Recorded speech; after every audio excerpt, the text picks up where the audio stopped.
Touchdown. Oh, and they going over to the kennel. Kennel time.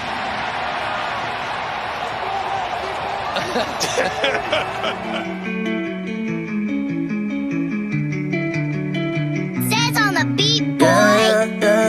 Yeah. Cause he wanna light.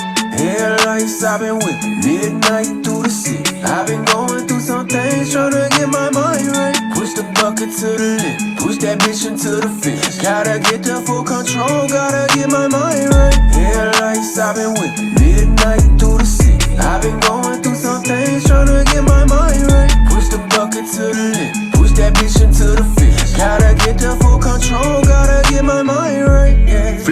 What's going on, Cowboys Nation? It's your boy DMV back with another one on Victory Monday. You guys know I love to do my morning Monday videos out here on the porch as I got a car coming beside me right now. Shout out to my guy B Rose for the donation of the hat real fast. You know, I don't really rock hats and stuff like that, but what I will tell you is last night, and I never thought I would say these things in the same sentence, but the Dallas Cowboys did not play well last night, but they won and scored a 50 burger. Did not think I would say those things in the sentence. Dallas wins last night 54-19 over the Indianapolis Colts, who I look at as a very tough opponent.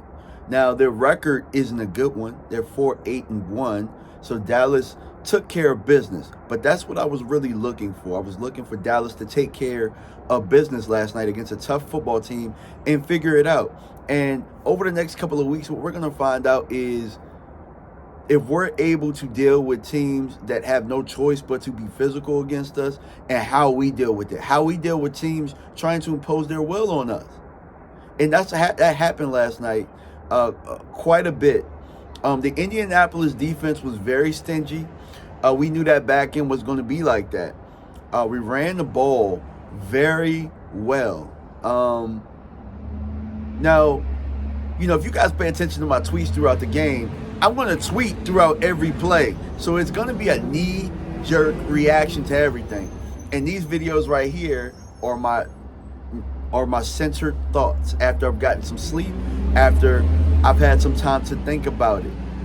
And really, the Dallas Cowboys have an identity. We've been asking for it all year, and the identity is this is a team that's going to have brain farts throughout the game, mostly early. A team that's going to have brain farts and then settle down into who they're going to be. As I'm talking about brain farts, I'm going to have them playing in the background as I talk. But Dallas is the type of team, for the most part, that's not going to come out here guns a-blazing. That's not going to start with the script of plays that's going to be beneficial to us. We're going to have to figure teams out. But the thing that I'm saying going down the stretch that the Dallas Cowboys are going to have to figure out, they're going to have to figure out how to minimize those brain farts. And when they do have the brain farts, have it so that it doesn't result into points. Because that's what happened yesterday. You know, we're turning the ball over. Dak is giving the ball to the other team. You know what I mean? He has a higher rate of passing. He's making, you know what I'm saying? He's completing passes at an efficient rate. But we're having too many of these, oh, the receiver slipped. Oh, the receiver didn't cut flat. Oh, the receiver didn't run the right route.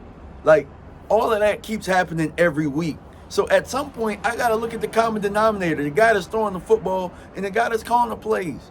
Because we're putting guys, and I think I saw a tweet yesterday where Dia CC'd me to it, and it was David Helman who said it, where Dallas Cowboys are putting guys in risky positions, guys that just aren't good enough, and we're throwing passes to them, and it's getting picked off, or we're doing risky combination, passing combinations with our plays to where it's like, okay, it's resulting in interceptions, and we got to figure that out, you know.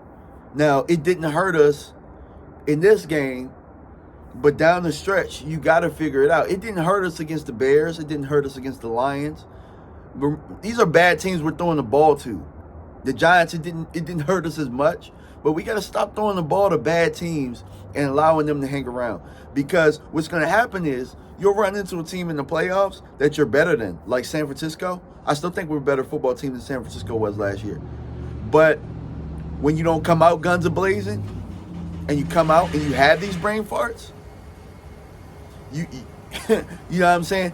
It puts you behind the 8 ball, and you're playing behind the 8 ball in the game, in the playoff game, where a team can slow down the pace.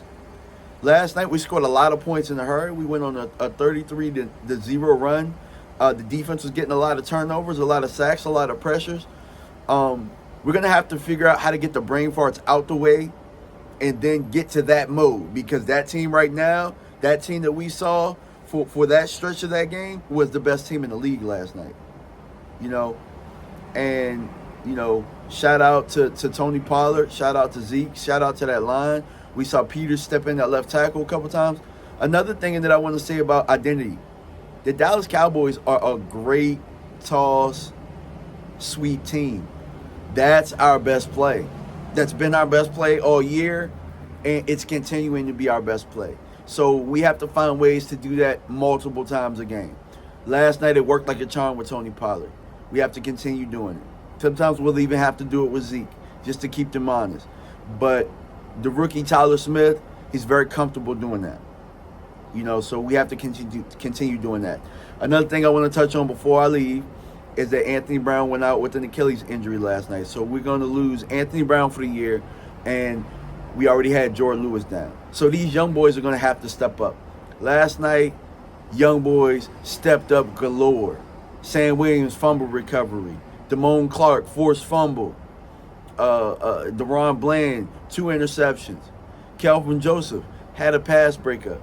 See, if we're going to be that team that makes that run, and I said it before, I was like, whoever, the fresh legs is what's going to have us make the run. Kelvin Joseph is going to have to grow up overnight. Deron Bland has shown what getting plays, getting reps, getting comfortable looks like. Kelvin Joseph is going to have to do the same thing. He's just going to have to get comfortable.